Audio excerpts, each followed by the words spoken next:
like good to get good efficient practice. Like we finished some of our scrims and we honestly have very little to talk about and just feels like we didn't learn much. So in that aspect, the scrims haven't been the greatest quality, but I mean, we're trying to make the most of it. Obviously, just trying to put our best foot forward and just keep doing what we're doing. So we're just grinding it out. We've just been putting time when we haven't been able to find time for to find scrims. We've been replacing it with more theory. So, and obviously the Dust 2 is new in the pool, so we're fortunate enough that we have a map that we have plenty of things to discuss on. So yeah, that's pretty much what we've been doing for the past, I guess, 10 days. Yeah, it's interesting because before we left for Pro League, we felt like the NA teams were doing quite well, and then it was like either they've got worse or we've got a lot better.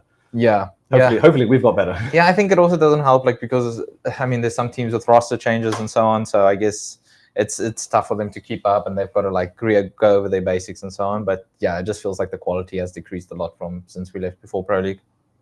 Yeah, that question was from Patty Slay on Twitch. Just so we Okay, Tim, there's another question. I'm assuming this one's for you. That must be for you, Graham. Doesn't have to be so good looking. I'm good at it. I mean, you're pretty good at CS. Yeah, but I'm not so good looking. That was a funny one. Spike legs, of course. All right, I'll take the next one. This one's from Real Zez. Where were there any plans to drop Holzerk before Pro League? No, there was no plans to drop Holzerk before Pro League. There's no plans to drop Holzerk before Dallas, before Yala Campus, before DreamHack Jönköping. Obviously, can't go too much into the situation, but I think he's been quite honest in the public that his contract is expiring in the near future, and we are obviously working towards fielding an AWPA in the second half of the season. Hopefully. But, I can't tell you too much about who that's going to be, but we certainly have a plan. And hopefully we will be able to execute that and announce everything in the next few weeks. And hopefully no one's disappointed with the direction we've gone for. So more news soon. Yeah, stay tuned. Next question from Snorkel Ram Charger. Can we see the bald eagles, please? I think the answer to that is no. The rest of the guys have all just left the facility. Maybe you might catch them walking by in the background if any of them are still. They should be leaving the facility to go back to get ready for practice. We've got scrims in like 45 minutes, so they should be getting ready, getting some food in for lunch, and then heading back. So unfortunately, you guys are stuck with us. No. Yeah, stuck with us. All right, Tian, this one's for you. Which one? Do you feel like the economy changes help the balance of CT&T sides? We don't really know yet, do we? I mean, are we talking about the most recent? I assume so, because that's the only economy. The only recent economy changes. Yeah, I mean, it's tough. I mean, we've had one scrim day on the new economy, and I mean, I think we only had 2 scrims yesterday because the servers were all down. Refrag was completely down, Prac was down, everything was down. So we played 2 scrims in like a private lobby that one of the players were hosting. Honestly, so it's too early to give you an honest answer on that. I mean, hopefully it will balance those changes out, but for now we just have to feel it out. What we do like is being able to drop duties and getting a molly on pistol round. Now that's real nice. That's a big change. That's a big change, for pistol rounds especially. And then what have we got? Have we learned anything from the food poisoning incident? From the food poisoning. I mean, we still don't know if it was food poisoning or whether it was like a norovirus kind of thing going around. But I think what we do know is it was probably spread at the catering. Yes. By like people like not washing their hands before they touch spoons and stuff. But I mean, I think what we learned from that was just make sure we bring more Imodium with us. I mean, be prepared for everything. Just be prepared. I mean, we generally travel with a lot of medicine with us, anyways. I mean, you are a doctor. Yeah, exactly. so, I mean, generally, I do have what we need, especially like if things get more severe. Like I'll usually make sure I have some broad spectrum antibiotics and just a couple of other things around that we might not necessarily be able to get at a pharmacy over the counter. But yeah, I mean, that's just the danger that you run with buffets in general, right? Like any disease can just spread because everyone's going through that buffet. So if you're not there first, then people aren't being hygienic and washing their hands. I mean, it could be the staff, it could be the other players, it could be anyone, it could be the people preparing the food, right? So it's just one of those things that are unfortunately part of that you'll have to deal with when you have buffet catering at events. I think it's also quite tough for us sometimes. Like we're on the road for so long, the jet lag, the lack of sleep. Sometimes we can't eat as healthily as we'd like to, and sometimes our immune systems are a bit more compromised than usual. So like I think we're also quite susceptible to getting like the sniffles and getting sick quite quickly. But yeah, luckily none of us really had it for more than like a day. I think like we had like 24 hours where some people were just really awful. Mm. But beyond that, like actually we only got half the team in the end. I think it was like me and Mike. You had it for one night, and Johnny got it as Johnny well. got it. Johnny got it like 2 days later. The only the people that didn't. Well, I mean, Håkon had it, but with Håkon, you never know if it's just part of his normal so bowel movements or if it's I think we got off okay. It was only like half the team, but it happens. Like, and it's not just isolated to Malta. We've had sickness in all kinds of places. Like I've been walking around Sydney, I think, trying to get Imodium because we had a problem in Sydney as well. But like that was less. I think that was more something that we had as a team than something that affected like the whole event. But yeah, exactly. I mean, these things, like you said, it's bound to happen with just the schedules that we have. You don't get good sleep on planes when you're traveling. We don't always have the opportunity to work out and like just keep our immune system strong, but we are always supplement maxing. So, I mean, we try to do what we can, but unfortunately, these things just happen when you're always traveling and you're not getting the best quality of sleep. Yeah. This one's for you, Tim. Typical TC day. How's it look like to be a coach? How can you improve as a coach generally? I mean, a typical day for me, I'm more of an early riser. So, some of the guys like working late into the evenings, like Elish, for example. And then like me and JT are more early risers. So, I like getting up early. And then we'll usually get some things ready for the day. So it depends on what maps we're scrimming.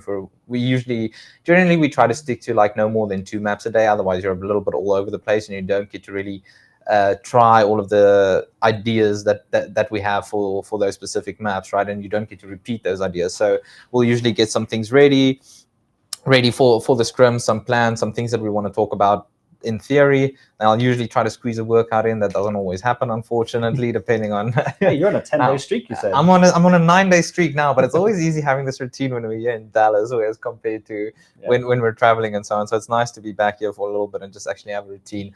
But then we basically usually jump into theory with the rest of the guys. We'll discuss all the ideas that everyone's bringing to practice. We'll see what we want to try out on that day, and then we usually jump into scrims. We'll go through the scrims. We'll take notes of things that we need to discuss and talk about later, what we need to review exactly. And then we usually finish the day off with an hour or an hour and a half review session where we talk about things that we want to change, situations that we didn't play correctly, and so on. And then it's on to the next day pretty much. I mean, and as for improving as a coach generally, I mean, you obviously need to have a good CS knowledge. You need to have a good CS understanding. It obviously helps if you played the game before as well. So I think just keeping your understanding of the game up in general and understanding why people are doing certain things, and not just seeing. I see a lot of people that are reaching out to me that are like trying to be analysts and so on, and when they show me examples of their like the notes that they take on games, it just looks like they're notating the rounds, and they're not actually they're not thinking about like why the teams are doing what they're doing. So I think like that's very important, to just be critical and think and try to understand why teams are doing what they're doing, and not just thinking that they're doing this at random, or that they're just following the set plan from the start of the round. Like, try to understand why teams are doing what they're doing, and then obviously like it also helps to play the game and actually put yourself in the player's shoes and understand why they can't do certain things in certain situations.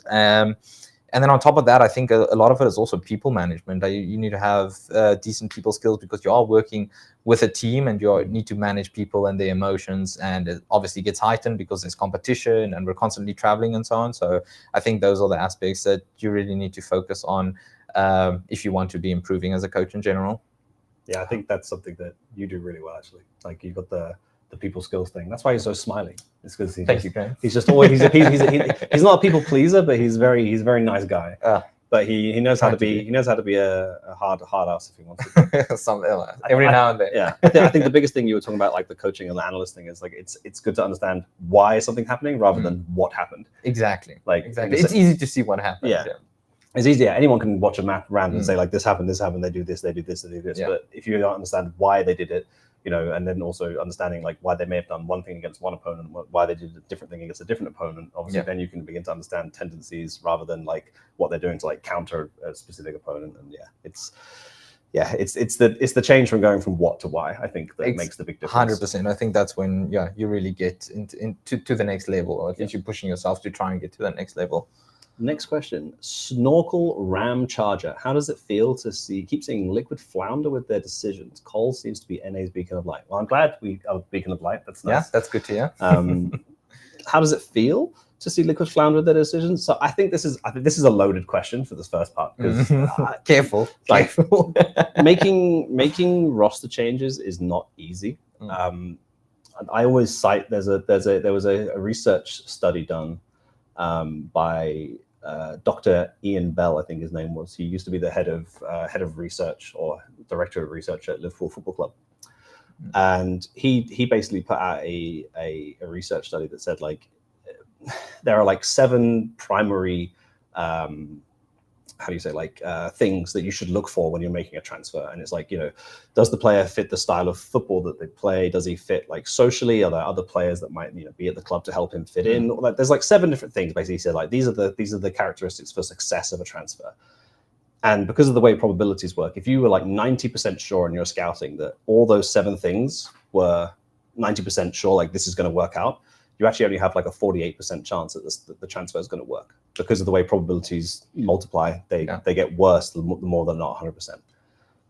Now, in a football club, you have a squad of 25 players and 11 play at the same time. You can rotate players in. You get time to sign a player, do a preseason, get like 3 months to adapt them into your style of play, and to get them to adapt to the new country, the new city they're living in, everything else. And they still have a 50% chance of failing, in theory, right? If you get 90% sure of everything.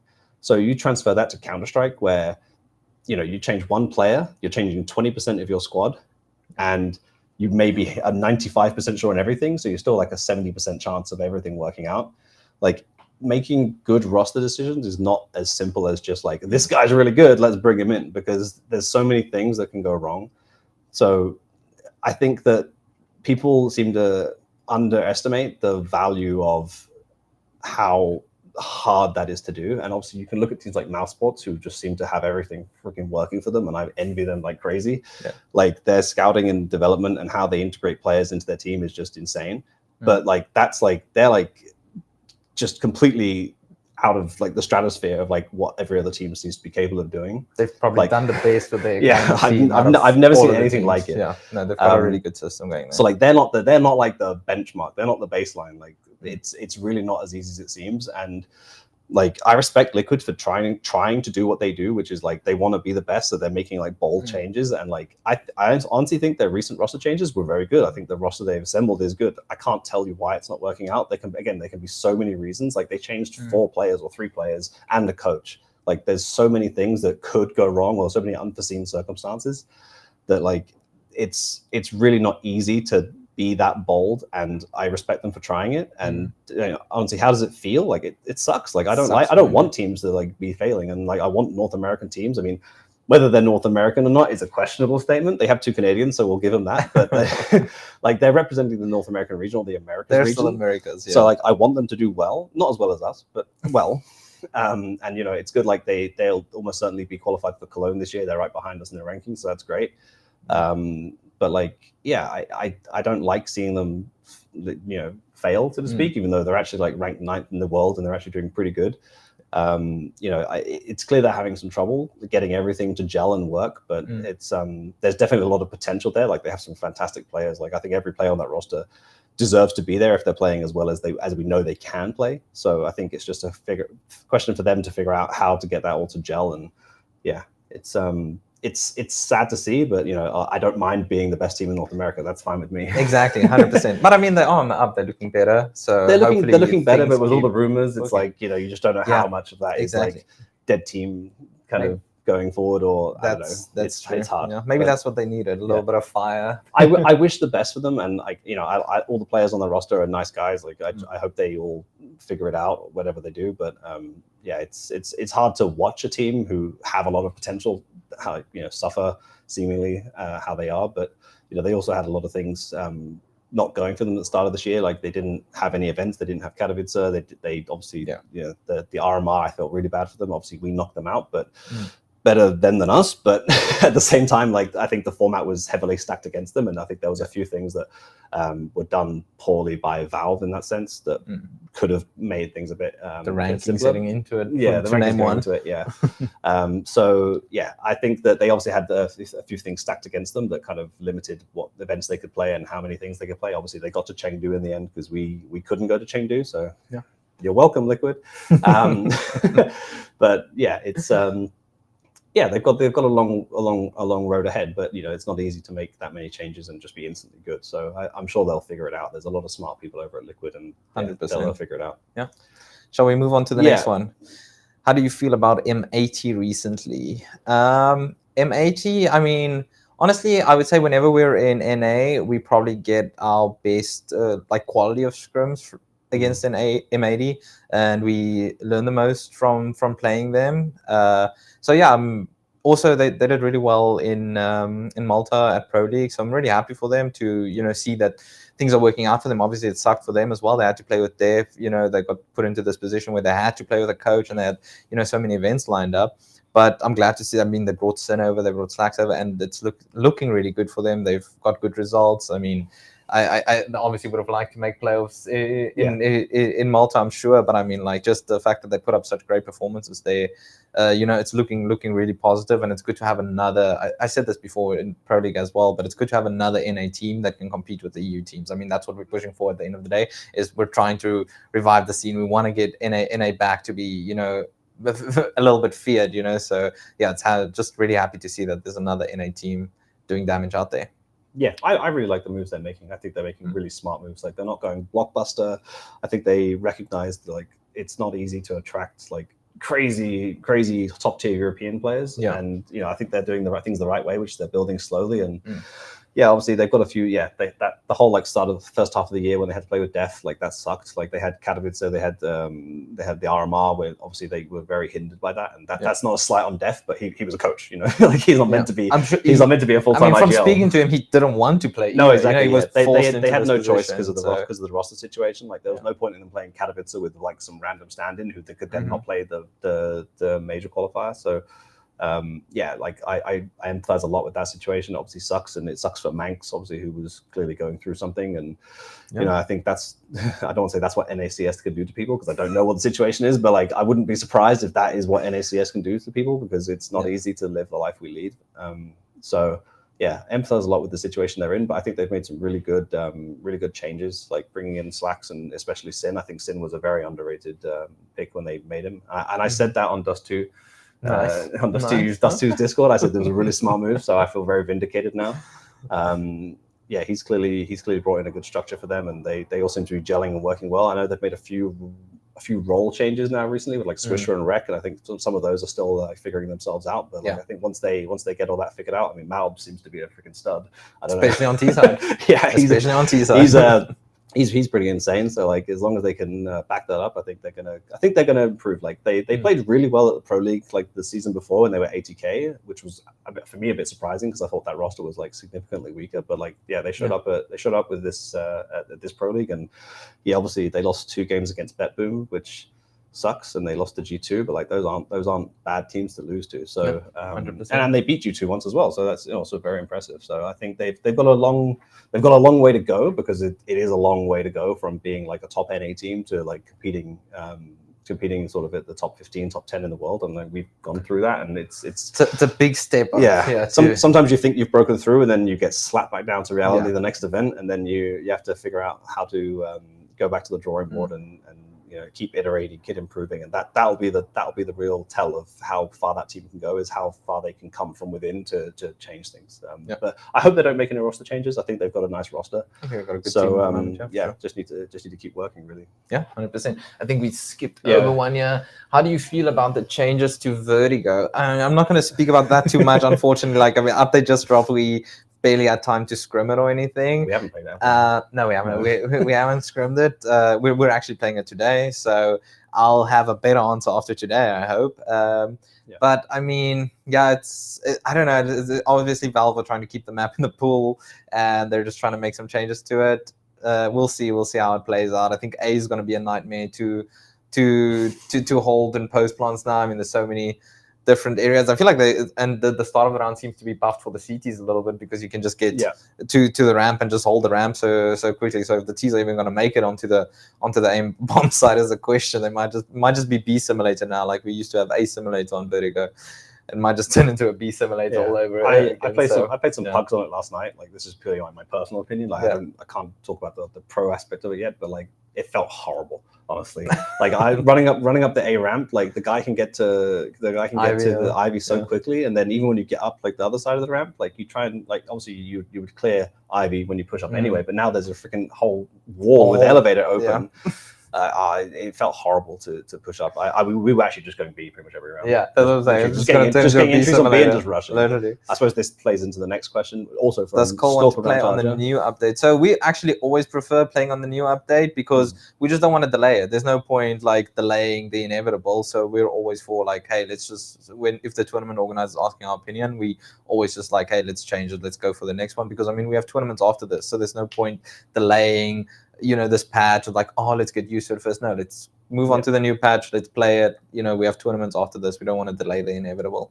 I think we're also a very good team at like adapting very quickly. I think we showed that at the start of CS2. We obviously came out swinging quite heavily. I think we were doing a lot of things that teams weren't ready for and weren't prepared for. So I think like that's one of our strengths, is being able to adapt and figure things out quite quickly. So yeah, I mean, I know I asked the same question. Like, would you not rather play the old Vertigo, because we're like 10-0, 100% win rate. Like, why would we want to switch? But it's like, actually, we're one of the teams that could probably adapt quite quickly and pick out some new stuff and go from there. So I think it's I can see both sides of it really. So it's just get in really. I mean, the chances are we probably have to play the new update for Yellow Compass, which starts a day after we leave Dallas, or 2 days after we leave Dallas, plus the flights. So yeah, I mean, we might as well just get stuck in. So yeah, at the end of the day, we're at the behest of VSL and what they want to do. But we're happy either way. But I think we'd rather play the new one, just get cracking.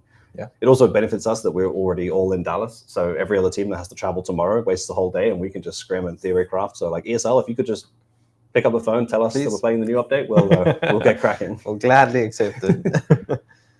How often does TC still cook for the team? From Jeff Cube. Unfortunately, I don't do that anymore, Jeff. That was like, actually, I used to enjoy that. Like, I mean, I did it back on ATK. I did it in Extra Salt. It was just convenient, obviously, because we had the whole team together in a team house. And it was just a lot easier to eat healthy and not waste money on ordering food the whole time. So, I mean, I actually enjoyed that. It felt like a little bit therapeutic, cooking once or twice a day for the guys. So, yeah, unfortunately, I don't get to do that anymore, because obviously most of the time we're traveling. We usually either have catering or we're ordering, because you don't have the facilities to cook. So yeah, unfortunately, I don't get to do that anymore. So you don't just cook dinner for JT, have a little candlelit meal? We sometimes when we back, but also now why we haven't been doing that lately is because you end up ordering groceries and then we leave, and then you have all this leftover food in the fridge that you now have to find someone to give, because we don't just want to throw it away, right? So now we have to find people that want to take our groceries. People are skeptical, like, why are you trying to give us all of these groceries? Like, no, please. Wait until the Rocket League team comes back. Exactly. All right, Tian, you've got another one here. Snorkel Ram Charger again. What kind of doctor are you? Snorkel hitting us with all the questions. What kind of doctor are you? And are you the team's medical professional in addition to the coach? Sometimes if I have to be. So it's not in his job description. It's not in my job description, but I will do it. So I am, I mean, basically like a general practitioner, but how it works in South Africa is when you qualify as a general practitioner, you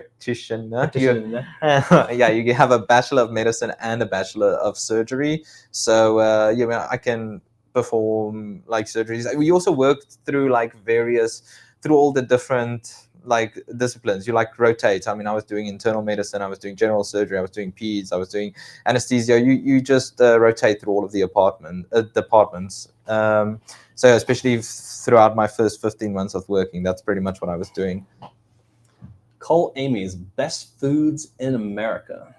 Oh, great! I mean, I know what mine is. Mine is barbecue, Texas barbecue. Like, give me some brisket, give me some ribs. I'm all about the meats. I mean, barbecue is good, but we have so much good meat in South Africa as well. I don't feel like barbecue. I actually did like the meats in South Africa. Yeah, we have such good meat, and it's a lot cheaper as well. It's a lot cheaper. It's a lot cheaper. Best food. I mean, what else? Okay, if we have to go fast food, what's your favorite fast food? Fast food. Chick-fil-A up there? No. I love Chick-fil-A sauce. Like Chick-fil-A sauce, I buy Chick-fil-A and I take back the little squirt thing. Yes. I love Chick-fil-A sauce, but Chick-fil-A itself, it doesn't really do it for me. It's all about the sauce. The sauce is what does it. The sauce is I really take that good, home. yeah. I have it on everything. I have it on fried eggs and just random stuff. Just put it on everything. I just put it on everything. That sauce is so high in calories. Yeah, it's not good for you. It's so high in calories. It's really not good for you. I don't know. Shake Shack? I pretty good. do like Shake Shack. We've had Shake Shack a few times, but Yeah. I mean, generally, I just don't like the fast food. I don't want to eat the fast food. I'm much more a fan of getting sushi or poke bowls or something like that. Something the one thing we can't get when we travel is usually nutritious food. So if you get an opportunity to fill a poke bowl with a bunch of nutrition, that's for me. But yeah, I mean, if I have to go fast food, sure, I like pizza. I really like pizza. Yeah. I'm a sucker for pizza. Okay, favorite pizza in America then? I mean, when I come here, I hate to say it, if I can't get a proper Italian Neapolitana, thin crust, things like that, I'm a Domino's sucker. Man. I'm a Domino's sucker. All right. Well, there you have it. Domino's, yeah. Domino's. I think we skipped over a few. Yeah. Let's see. Okay, That was the I'll take this best one. food in Powerful America. JDS. Are there any plans to change the complexity logo to the old one Before you win the before we win the Shanghai we Major? win That's the a Shanghai loaded Major. question. Well, I mean, I hope we win the Shanghai Major. That's obviously a goal for us. But in terms of changing the logo, that's more of a question for Mr. Jason Lake upstairs. I have no idea if there's plans to. I know we've released a lot of merch and things like that with the old logo in it, and it's nice to wear the throwback stuff. I got all the shirts with me, but it's not either of our decisions whether we want to wear it. But we have the jerseys, and every now and then we might put them on. But yeah, as far as I know, we're full force on the star for now, and eventually the logo may or may not change. But that's not something that we're decision makers for. Yeah. But you can always tweet at Jason, but you can always tweet and at Jason. see if he'll give you a little something. I know. Jason really loves it when people do their own redesigns of how they. I saw there was one recently with the old logo with the star in the middle. Exactly. That's pretty cool. He loves to see your ideas and inspiration. He loves the whole idea about switching back. I think, but yeah, obviously there's a lot of things to think about the whole branding aspect. So that's nothing that we have to worry about just as a Counter-Strike team, but. Yeah, I know Jason loves hearing your thoughts. So if you've got them, just tweet them at him, and he loves to see it all. So, all right, Danny 2K, what are your expectations for Dallas? And it must be nice not traveling far. Oh hell yeah! This is very nice. Being able to take a 30-minute shuttle. Well, I actually had to travel from Europe, so this is the worst event of the year for me. You and Holzuk both, right? But yeah, it is nice not having to take a 10-hour flight, right? I mean, even though we flew here from Malta, but it's nice just being. I think I mentioned it earlier, just being able to be somewhere familiar where you have a routine and you can just go about your day. It's very nice. I mean, our expectations for Dallas. Definitely want to reach playoffs. The tournament's stacked. I think we have 10 of the top 12 ranked HLTV teams here. So the tournament is really stacked. And of course, it's one of those IEMs where there's only 6 teams going through to the playoffs. So it's not an easy feat, but I mean, that is our minimum expectation, is to reach playoffs. And obviously, if we can lift the trophy in front of the home crowd, that would be amazing, right? Yeah, I think the most basic expectations, we want to make playoffs. I think the last 2 times we've come here, we've been not in the best shape. We obviously had Sonic play for us last year because of Holzuk's visa. So thankfully we have Holzuk with us this time. Full team, yeah. So I think the first time we weren't in the best shape coming here either. So it's nice to come here with a full team. Everyone's feeling good. Nice to give it a proper crack for once. And obviously we want to play in front of the home crowd. That's a huge thing for us. I'm going to say it to you. You weren't there, so you can kind of. But we let everyone down in Atlanta when we played in Atlanta. We obviously lost to the Mongols twice and didn't play the playoffs there. So that was bitterly disappointing. So you guys missed me. Huh? We missed you a lot. So yeah, definitely make playoffs, and obviously would like to. Yeah. I think we need to do a deep playoff run soon. I think we've done a lot of kind of up and downs, and we've obviously had the semifinals 2 weeks ago in Malta, and it's we need to start having a consistent playoff runs and sort of cement ourselves in that contention for sort of top 5, but also pushing for pushing with championships. We want the trophy wall's behind us actually right now. You can see it. We need to start stacking it up. It's lacking some CS trophies, so we need to start putting some trophies in there. So I think I think we'd like to, from the next 3 events we also have Dallas, we have Yala Compass, and we have DreamHack Jönköping.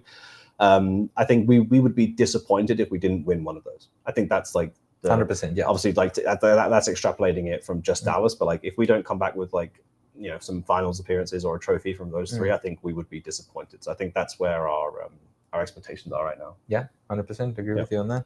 Content, this one's yours. Why is JT the GOAT? I feel like I'm biased. It almost has because to be he's Portuguese. Because he's Portuguese, half Portuguese, half South African, half Cypriot god.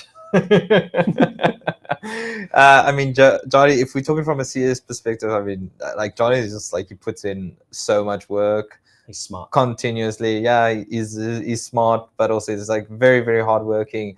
And then I think what makes him really great as well is he's very like cool, calm, and collected, and not emotional. So he feels like, I mean, you guys see it on the camera, like, he like doesn't speak with a lot of emotion or anything, but he doesn't have any emotional attachment to what's happening in the round or to what's going on at all, which makes it really easy, I feel like, for him to just call a consistent game and to just be consistent. Yeah, he's very stable. Like he doesn't have like crazy high highs, he doesn't have crazy low lows. Like obviously he gets happy and he gets sad. Yeah. He's not like a robot.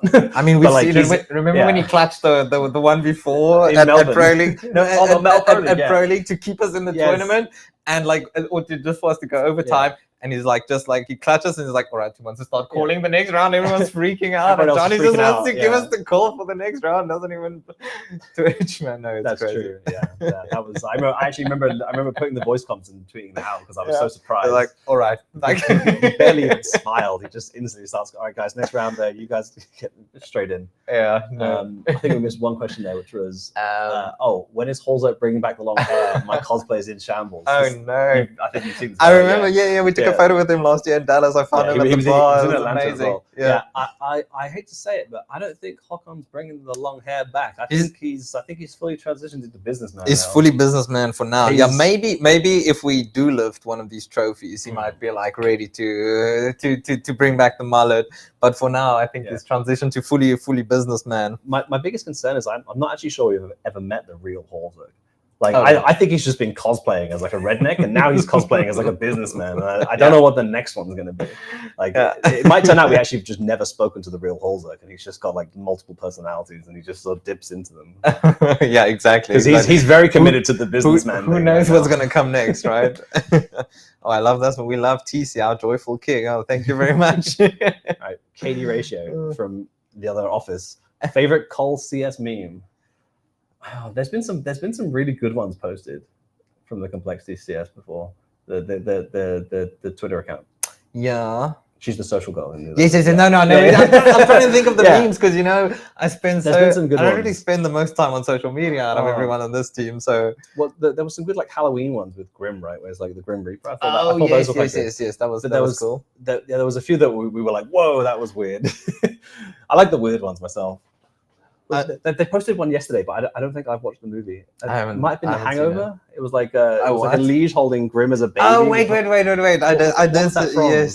have no idea. Actually. I'm gonna show myself up here because it's probably like a really iconic movie. Probably that's something up. Let's see. You skipped Jason. Do we have the live chat? Wow. Okay. You did a bunch. I saw Jason's picture in there somewhere. Yeah. Okay. So that's favorite. That's just a picture of Jason. Okay. Are you excited for the possibly Austin major next year? Well, I definitely cannot confirm or deny that there is a North American major next year. I mean, that came out on HLTV, right? Oh, well. It was rumors. Yeah, sources, right? Sources. So we cannot confirm or deny, but we're very excited for if there is going to be having a major in Texas, like that's going to be insane, and especially Austin. Like, I mean, a lot of us. Mike's from Austin. Grim is from Austin, so he's Floppy, super happy. Me, and JT were staying in Austin for like the majority of the past. Extra Salt, right? Not obviously ever since we joined Cole, we've been in Frisco, but Extra Salt, 80K, we were located in Austin, either in apartments or in a team house. So I mean, we have really, really great memories there. And if it is going to go to Austin, I'm very happy for it to still be in Texas. And for us to go back to Austin, where a lot of us, like kind of broke through into the scene. It's another home event, so to speak. I mean, any North American event is great. Like even just having like all the European teams here for like 2 weeks of just practice is just fantastic. And I'm pretty sure. I mean, I'm speculating here, But assuming ESL runs IEM Dallas again next year around the same time, it should be like Dallas and then like a week or two and then straight to Austin. then- So like hopefully we can do like a little back-to-back Texas kind of extravaganza of Counter-Strike, and that in itself will be quite cool. That what makes it really nice as well is for all of the NA teams to get that consistent practice against the EU teams. That's what we used to have back in the day when we had like more regular tournaments in NA. It's like back when we were coming up like ATK and those teams, like we would be able to scrim European teams every now and then while we were and then you would be able to see, you know, your flaws would get exposed like so much easier because you're not just scrimming the same teams the whole time. So it really helps when we have these events in NA for the NA teams, the lower tier NA teams, to actually get some practice against good EU teams, and for it to not just be against like us or Liquid or whoever else is here, you know, right? So yeah, that would be really nice if we have a whole like month stretch of teams just being here. That would be amazing, I feel like. But if I could make a request to all the tournament organizers, can you put the NA events at the start of the season? Because giving us all these NA events and then just going off for a 5-week player break is like it's like we kind of wasted all the benefits of it. All right, Swaloffs, I'm not answering the question. That's no. And why is it Marco? Oh, you're the thank Marco. you for the NA Revival series. Well, first of all, you shouldn't thank either of us. Like, I know it's Counter-Strike related, but I'm as the GM of Counter-Strike, you could expect that to be. Well, Jason's in the chat, right? It's actually nothing to do with either of us. This is purely from the Complexity head office. So it's Jason, obviously, who's pushing that initiative quite heavily, and all the people behind us. So you should really go thank them. Like, we obviously want to help market it and promote it and everything else, but like we're not actually responsible for any of it. So we won't take any of the credit. I mean, you can take the credit if you want. no, I'm good. What was that one? We'll give the credit where the credit's due. What's the probability of bringing in an academy league or even a Call Academy team like in EU? Okay, that's two questions. The first one, the academy league.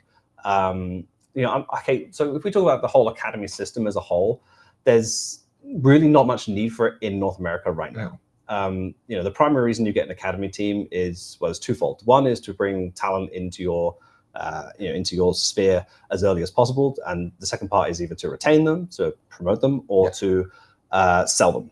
And the honest answer is, right now the market in North America just isn't big enough to necessitate that. Like hypothetically, like this is purely hypothetically, if we wanted a player, there are so many teamless teams right now.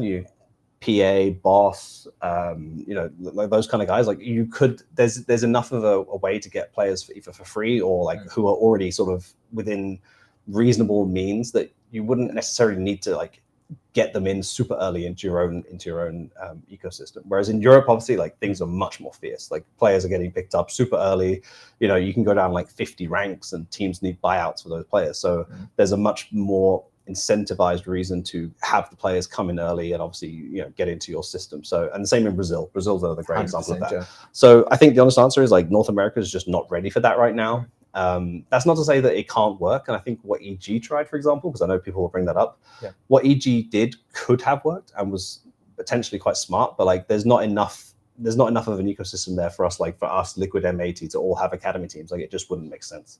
And all you'd be doing is denying them opportunities to play qualifiers, to compete, because every single North American team is either in the same qualifiers or already qualified to the event, which means that they're just never going to get a chance to compete. So I think until we that's kind of what happened with the one EG team, right? Like the one team just I'm not sure which color they were, but they basically couldn't play any tournaments. They were just sat practicing for months on end, and like you can't improve like that. You need to play events to improve, and that's why like this NA Revival Cup is like very, very important for the scene, even though it's not the craziest prize pool, but it's just about having those consistent events so that teams can actually improve. Like that's really what you need out here. I mean, I'd even say, and this might be controversial, the NA Revival Cup series is more important to North American CS than bringing the major here, because it actually gives teams a chance to compete. Like realistically, like we might have 7 major spots for the next major in Austin if that's where it is.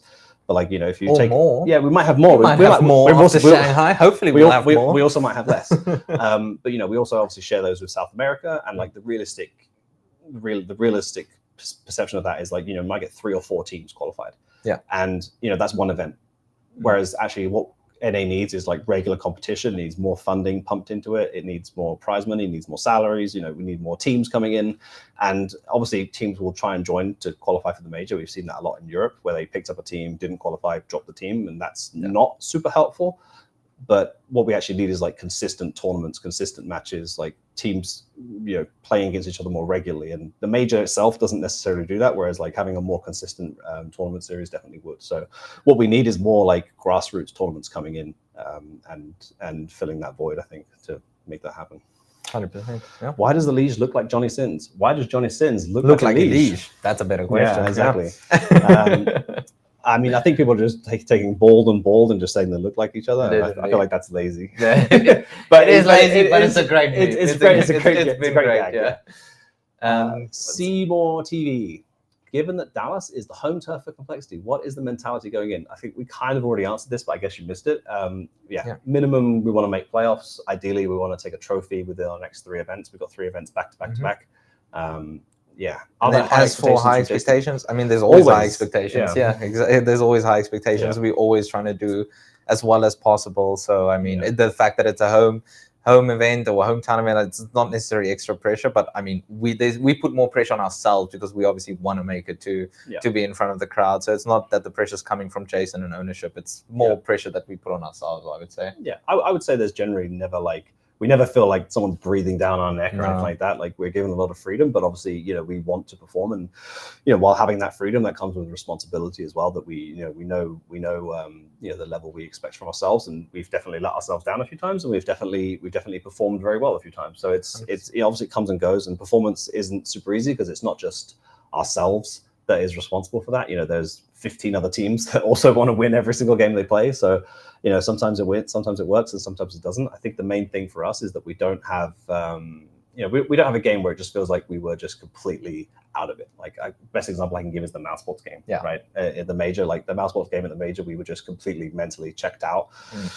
And, thankfully we turned up the next day against Vitality, and obviously we regret not winning that. We definitely should have won probably all 3 maps in the end, but that's Counter-Strike, and they have fantastic players, and doesn't always go the way it should, right?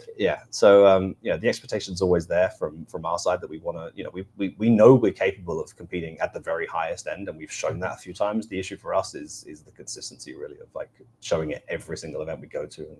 But also, if you look at every other team out there, like aside from FaZe, who made every single final and then a semi-final, I think it was something like that. Semi or quarters? I think quarters. They made quarters. Quarters. But they made like 8 finals in a row. Like, that level of consistency is like unbelievable. Yeah, like that's like Liquid and Astralis in 2018. Like that's abnormal almost. But like every other team is like has their ups and downs. Every now and then a top team will drop out in the group stage and then have like a rough month, and then they'll be back again. And we just need to make sure we're in that conversation of like doing the deep runs. And every now and then we're going to have a bad week, and that's Counter-Strike. But we want to be in that conversation more regularly. At the end of the day.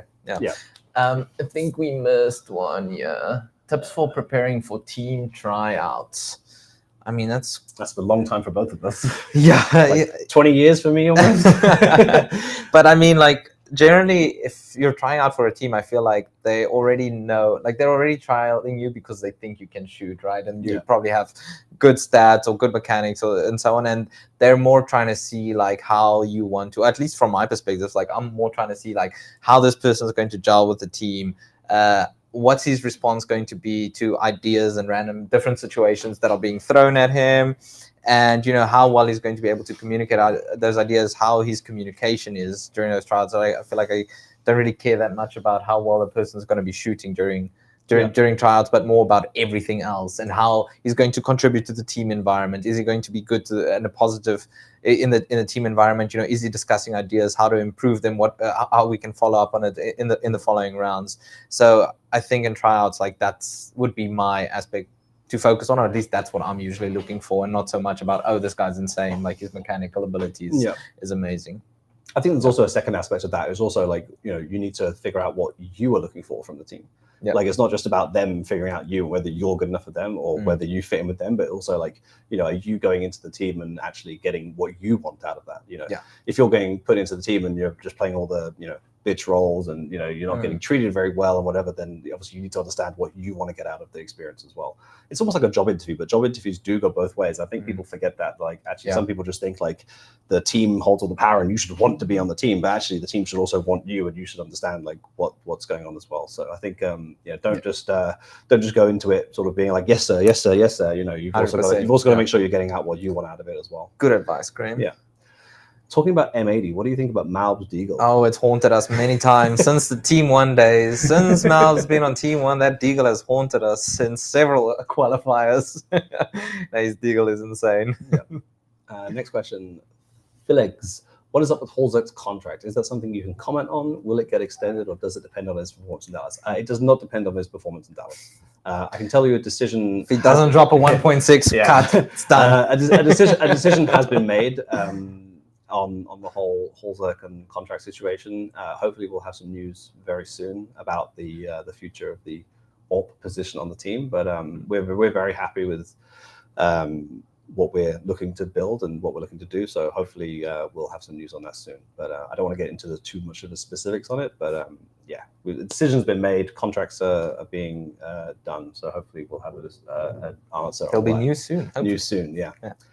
TF2_N_N. Does Complexity consider Mexico and Central America of NA in terms of region for recruiting as well as competing? So yes, we definitely pride ourselves on being a North American team, and right now it's great that we have the USA flag. It's obviously quite patriotic and whatever, but we would consider Canadians as well. From my personal perspective, I would even include South America as part of the region, because ultimately what determines our region is being sort of from the Americas, but like having North American players is obviously very integral to that. But I can say, for example, when we were replacing Junior back in 2022, we looked at South American AWPers as well, whether they could speak English. Like the main thing is being at like Americas, and then obviously North American would be the most ideal. And having the USA flag is just very convenient and nice for us, but it's not something that we necessarily have to stick to. But we definitely want to stick to Americas. Like people always come to us and say like, oh, you could just pick up this European guy or this European guy, and that doesn't really align with our ethos. Obviously, when we got Holzerk back in 2022, it made a lot of sense because there was no obvious North American player that would play that role. Our South American options didn't work out very well. So Holzerk was by far the best player we could look for in Europe. So we were very happy to get him back then. And as I said, news soon on that situation. Oh my God, TC and Graham. I would say that Central America and Mexico definitely would be considered North America. But wouldn't rule out the South Americans as well if push came to shove and there's an exceptional player that could improve our team, then we would have to consider that. Yeah. Another one from Snorkel Ram Charger. What has been your favorite moment on call so far, and what has been your worst or least favorite? Well, favorite one for me is easy. It's definitely IM Sydney. And the worst one is easy also. It's the IM Rio qualifier against Imperial. I mean, I guess that was definitely the worst I felt. Yes. I think there's been worse losses, but that was definitely the worst I ever felt. Like I still have not watched that VOD back to this day. I can't actually bring myself to do it. I can't watch Overpass. That was I guess there was as a team collective. That was a tough definitely day. The worst. Actually, the hardest part about that was having to drag ourselves back to fucking North America to play the Blast Showdown a week later.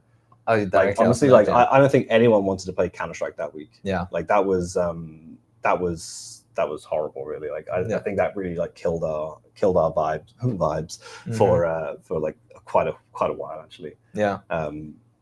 Can you think of another one that was disappointing? Obviously, like I feel like not making playoffs at this major was really tough because like we had 3 really good opportunities. We played 3 world-class elite teams. It didn't feel as bad as that as that loss, right? For me, if I had to, I think that would be it, honestly. The only other thing that I can kind of compare to it is the first 6 months on Complexity, just like not being able to make it work with Junior, because we were like trying everything, we were grinding really hard, and like it just wasn't working. And I've never felt like that. I would say helpless, almost, in a sense, where it's like just nothing is working out, and we're like really trying to push to make it work, but it doesn't matter how much time we're putting in, it's almost like getting worse. And we should clarify, like, we love Payne. We love Yeah, Junior. he's great. A really He's a nice great guy. person. Like, I mean, we hung out with him in Melbourne again. Yeah. When they went to watch a. I was talking to him yesterday. Yeah, exactly. I called him out because it was like 7:30 in the morning, and I called him out because he was in CS2. I was like, "Oh, just idling hours," and he responded to me, and he like sends me a screenshot of his scouting he's doing for the energy game. There, I was like, "Dude, like, respect the grind, man. Like, keep going." Yeah, we love Junior. He's a super nice guy, but like, obviously, just couldn't figure it out, and that was tough because we really did want to make that work. Like, he's a really nice guy. We were great friends. You know, spent like 6 months together, like constantly on the road, and that was tough from a more human perspective, I think. Yeah, 100%. Yeah. Well, I think we had a few more questions there. I just saw. We can keep going for a bit. How long until you need to get back to streams? I mean, I can keep going for like another 10 or 15 minutes. You can always carry on and keep doing it yourself. We can also try to go a little bit quicker. You can crack that one. Who is the hardest team Cole has played recently, like in an official? I mean, that's tough because like FaZe just always seem to have our number. I would definitely say, but like we play well against them, but we never win. We play well against FaZe, but they're tough to play against. Like they have like an extra gear every time. Like, you think you got them, and then they just somehow. And it's also the round's not done. Like you can be in like a 5v3, 5v2 against them, and it doesn't feel like we've won the round. Yeah, like it's we've done that. Yeah, exactly. so I mean, I would definitely say FaZe are always tough to play against. MOUZ right now are. MOUZ, I mean, they're playing like really well, but I don't feel like they're that tough to play against, even though they play really well by nose. They completely destroyed us at the major. Yeah. But I mean, I usually just from scrimming them and so on, it usually doesn't feel. I wouldn't say they're one of the toughest teams that I feel like. Vitality when Zybu's not sick. Nah, I don't know. Yeah. not recently. I feel like the answer is FaZe, just because they just seem to have an extra gear every time they play them, especially against us. They're just so hot. Like you can never feel like you've beaten FaZe until it's over. Yeah, exactly. And I feel like other teams, we always feel like we have a chance, or like we feel like we could have done something different. Where sometimes FaZe just that you feel like you've done everything and they just beat you. Exactly. It's just hard. Exactly. Complexity major win? I hope so. Hopefully. That's the goal, right? Let's say Rain retires tomorrow. Who do you think FaZe should go for? Rain. He's been part of that team for so long. How do you replace him? No. I feel like that Heavy God guy can do everything. Like he just seems insane. Yeah. He won't be on OG for much longer, is my guess. I feel like I don't think so either. He's been playing really well. Even when we scrum them, like he plays really well. Could you replace Rain with NiKo? I mean, NiKo would probably do it. Yeah. Not Elige, that's what I'm saying. Please, no Elige. Okay, let's have a look. Oh, yes, we've got. Let's scroll a bit here. Got any more questions? Let's have a look. How far is the team from becoming title contenders? And if they aren't, what's the next step to get there? I'd say not very far. I think it can be quite easy to win one title. If everything goes well for you in that week, you can win a one title. Like, I mean, people wouldn't have put Na'Vi as the major winners before the major started, but everything went perfect. Na'Vi are a fantastic team, don't get me wrong, but like no one was saying coming into that major that Na'Vi were going to win that major. But that week they played exceptionally well. They won the major, and they'll go down in history for that, and that's fantastic. Same thing with Gambit back in 2017 at PGL Krakow. No one said they were the best team in the world, but they won the major, so you can't take that away from them. I think the biggest thing you can carry, you can win a title, but to be consistent title contenders, I mean, that's obviously what the level that we're trying to get to, and consistent. I think that's consistent title contenders. I mean, we want to win. Like, we want to lift a trophy soon. Obviously, that's a goal for everyone, but we want to. The more important thing is to be consistent title contenders, and to be beating these teams that we're often losing out to. In in these playoff games, we want to be beating them more consistently. I think it's about like consistently raising our lowest level. Like, I feel like our highest level could be right up there. Like we can destroy teams some rounds, and then the next rounds we just throw them away. And I think like having a consistent where we're not. You can lose rounds in any kind of way. Like, I've seen every single team lose to a freaking 5-7 that just rails 3 guys running through a choke point, and the whole round just disintegrates. Like, it happens. But like, I think just not throwing away, like TL said, like the 5v2s and the 4v2s and things like that. Like, if you need to start closing out those rounds, and then everything will come together. But let's see, we might be there. We looked good at Pro League. Let's see how we look here in Dallas, and then we take it from there. Okay, I feel like I've already answered the. Yes, we did do that one already. Wingstop. Oh yeah, that was actually a good suggestion. Wingstop is good. That mango habanero. Yeah, that's good. CC, what food do you miss most from South Africa? Is it biltong? I mean, biltong, yeah, biltong's great. Biltong, droewurst, like chili sticks, any of those kind of dried meats are just really, really good. I mean, we obviously miss those. But when we were still living in Austin, we had like a little biltong case, and I was actually making our own biltong there. So yeah, that was really nice. But yeah, other foods that I miss from South Africa, man, chicken mayo. Chicken. We have chicken mayo. Pizza, we have chicken mayo. Wait, Sandwiches. is that mayo made of like chicken juice? No, like so chicken mayonnaise. Like a chicken mayonnaise sandwich is a very, very common thing in So South just Africa. chicken and mayo. Yeah, on a sandwich. Okay, yeah, so not mayonnaise flavored like chicken. No. Just the chicken good. mayonnaise. Sometimes with cheese or whatever like that, you can just get it anywhere. in South Mayo Africa. and cheese. Yeah, what's like toasted? You know, it would be hot. Oh, it would be okay, so okay, it would be yeah. like melted. Oh, yeah, good, so, yeah. exactly. That's what I'm saying. You put it on pizza, like you can just get it anywhere. And sometimes this is what you crave. And then also, I do like a fat cook every now and then, which is like a very doughy fried. It's like a fried dough bread thing. It's like yeah, Okay. it's quite nice. Those are the things I would say I probably miss the most. We'll keep trying to rattle through them a few Yeah. now. If you win the need to leave, just major, leave. if you win the major, can the whole team go bold? Oh, My wife wouldn't go for that. What I'll say is, if you can try and get Jason to agree to do it again, because he said he would go bald if we won Pro League. I reckon you could bait him into taking that bet again for the major. I know that I think it was his wife and his daughter were not very happy with that bet. Yeah, he made. it sounded like Yeah. So yeah, I just want to see him go bald. That would be great. So if you can bait him into going for that question, that would be fantastic. yeah. Gadgeman, what made you pick Holzek in 2022 over the Orpers out there? He's obviously proved himself now, but he was unproven a bit back then.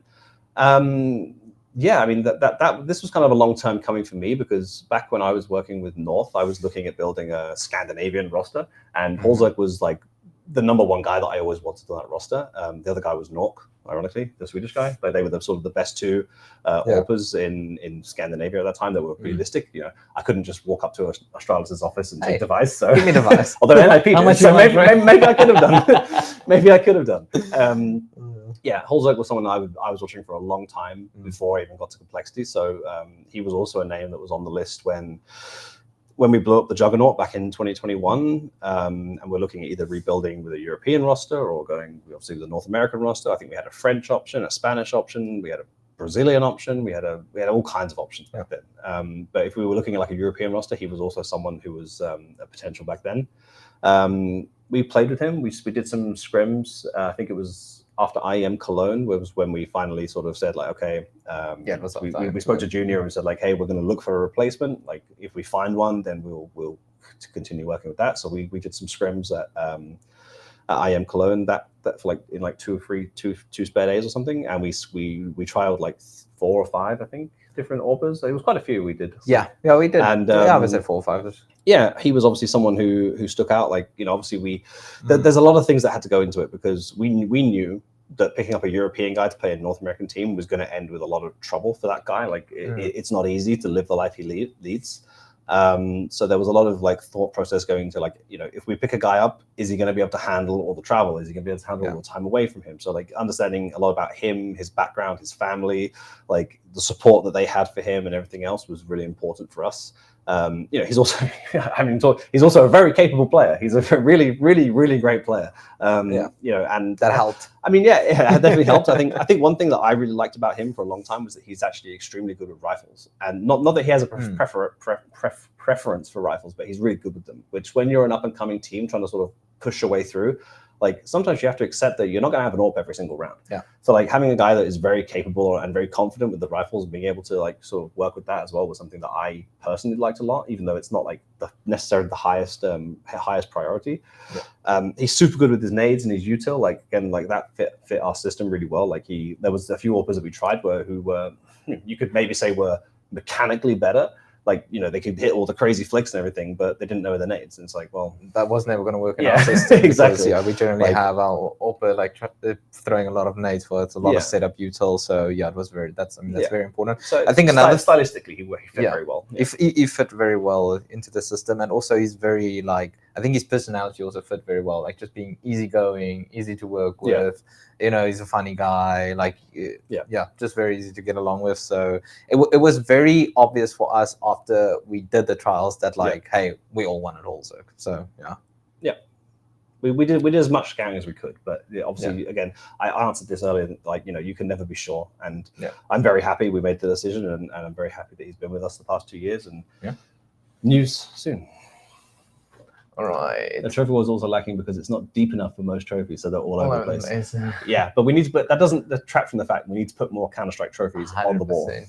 or somewhere in the office. Let's have a look. Let's see. If you win Dallas, are we getting a Colt tattoo? Oh. Will you be getting a Cole old logo or new logo? That's the question. Turning this AMA back on you guys. Asking if we're going to have a booth at Dallas. Don't know if this been he's answered. answering- he's Okay, asking it's Jason, answered in the so, chat. yeah. Okay, that's all good. DreamHack Dallas, I think we've answered this already. Done expectations of Dallas. Keep scrolling. I think there's a lot more. Okay. Oh god. Oh, Wait. that was map changes. So actually, I want to go back to this map pool change thing. Uh-huh. I'm really annoyed with What do you Valve expect for to one happen thing. if Maps played incorporate Mirage with us too. Okay. I'm really annoyed with Valve for one thing. They should have made the Vertigo changes at the same time they switched Overpass and Dust 2. Oh, it would have been nice. So that teams could actually be like, oh, these are all the changes I need Yeah. to take into account and how I'm going to change my map pool. Because you're asking But us if also- you're going to incorporate Mirage and Dust 2. Obviously, Mirage is our, or is, With was, the changes could to be our map, what do you permaban. expect happen with Maps played incorporate Mirage and Dust 2? We've actually been practicing equal amounts of Mirage and Dust 2 while we decide Yeah. which one we're going to incorporate. No, I mean, But this is why they should have made the Vertigo changes at Yeah. the same time, so that you could be like, okay, these are all the changes. Now I can make an informed decision. Yeah. But some teams may have been like, oh, okay, actually, I'm going to change my permaban from whatever they had to Dust 2 because they don't play Dust 2. And now I they guess. would have been like, actually, I would have rather dropped this new Vertigo. So I feel like the only thing that they kind of missed was not changing it at the same time. So you have Yeah. like a proper oversight. I guess that would have made more But sense. yeah. I mean, for us, I mean, we don't want to talk too much about our map pool, whether we've changed it, but we've certainly been practicing Dust 2. yeah, So 100%. yeah. It's a map that all of us have played. We used to play back in the day when it was in the pool. Yeah. At the start of Complexity, I think it went out to probably September 2022 when they changed it. I think around there somewhere. yeah, we switched Yeah, to a new August, bit straight September, away. yeah. So yeah. So yeah, we just jumped straight back in. That's still the same map at the end of the day. It's just in CS2, so there's some new mechanics. You can Yeah, it's actually Blow the up same maze and exact, so on, it's actually the but same the exact map, isn't it? Yeah, the they map haven't- plays yeah. plays very similar to how it used to. How did Liquid and Complexity draw each other at Dallas? I mean, I can answer that. We were seed number 8 in the tournament. They and were seed number 9. Nice. So the way the maths works is every single initial matchup Giving adds them- up to 17, and 8 and 9 adds up to 17.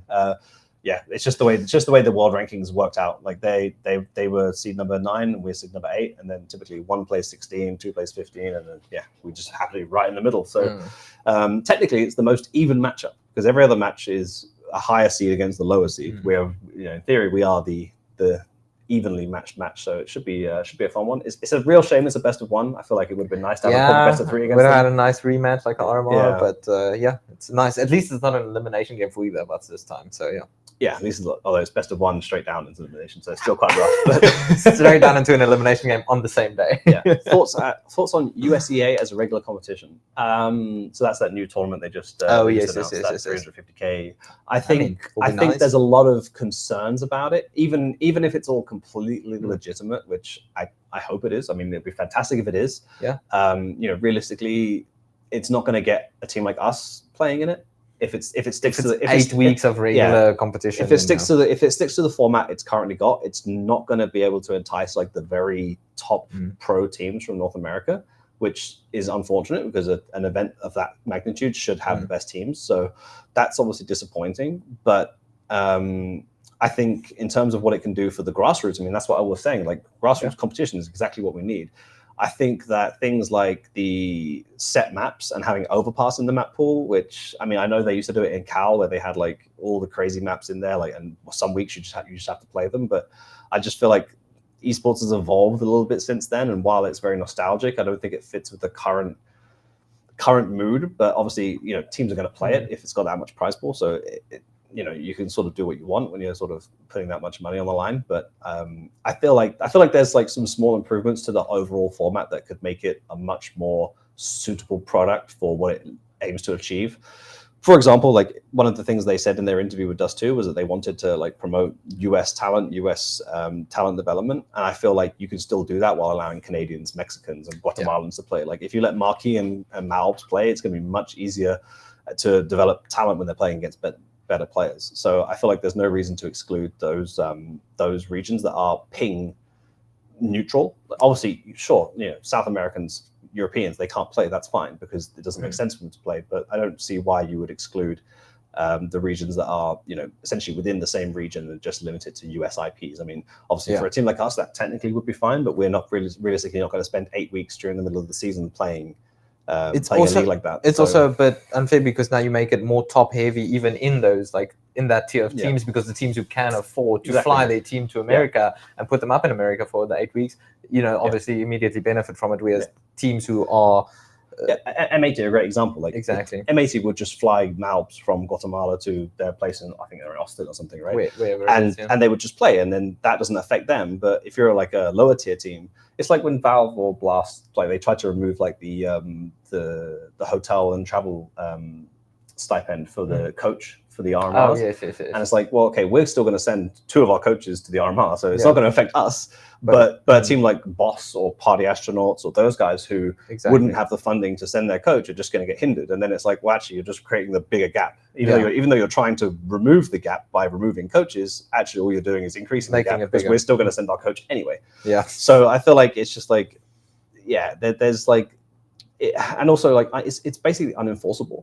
Like all you'd have to do is have one player who's in the USA set up a VPN on their router and have all their teammates Everyone connects just go through their VPN and say, yeah, we're on a boot camp, and all of a sudden your whole idea is just completely toast. Yeah. So like it's basically unenforceable, and it doesn't make sense in the first place. Which I think the whole idea of the league is fantastic, but there's a few things that just don't quite make sense that I would personally change. But if we don't play, that's fine. Like I think it's great that North America would have that much prize money put into it. It should drag a few more teams back. It should hopefully invigorate the region, and anything that invigorates the region or revitalizes the region is good for us. Yeah, because it means that we come back to hopefully better players playing full time, which a lot of players aren't right now. So like, and we can spend more time in NA practice. Exactly. Get good quality practice Yeah. here. It means we have to spend less time in EU, less time traveling. So it's just good for us in general. The best thing for us is the strongest North American region possible. Yeah. Like even if it means more competition and maybe we won't qualify for an event or two, like that just is going to make us play better. Hopefully. 100%. So anything that makes the North American region stronger is good for us in the long run. So yeah, I wish and hope that it all works out and it's all legit and everyone gets paid and everything's fine. But still a little bit skeptical for now because I find it very confusing that these random guys are able to get like Fortune 500 companies to come in and sponsor this event, but everyone else in North America can't do that. And that just seems very confusing to me. But I hope it's all legit. Maybe he's really good at networking. He must be Maybe really really good. charming. Really good. Graham, are you gonna be okay if I leave you on your own? Yeah. Yeah, I mean, they said 4 minutes left. I can. I mean, that was 24 minutes ago when Oh, they said Jesus. that. We're way behind. Yeah, we've just been going. Wow. I'm gonna hop out your side. Yeah, and get you to go ahead. practice. I'll just scroll through some of the last questions. All See right. if there's anything. Thanks for everyone who tuned in. Yeah. And for the Oh, questions. we have to sign off now because the Rocket League is going to start. I'm told. Oh, So okay. unfortunately, I won't have time to answer any of your questions. I might try and find the Twitch VOD and see if I can answer some of them with text because I haven't got much to do for the next half an hour or so. But yeah, he's had to go for scrims. I'm signing off now because I'm told the Rocket League team is either coming on or taking over the Complexity channel. I think it is. So bye from me. I hope the day we did. We both like to talk a lot. I especially like to talk a lot. So yeah, if anyone has any more questions, feel free to jump into the Complexity Discord. If one of the social guys can post the Discord link in the Twitch chat, then feel free to jump over there and at me in the Discord, and I'll keep answering questions because there's nothing more I like more than talking to you guys. So yeah, other than that, signing off now, and hope everyone got what they wanted. And it looks like we missed a lot of questions because our question says it's from 24 minutes ago, so we've definitely missed a few. So I'll try and go through and answer as much as I can. Thanks, guys.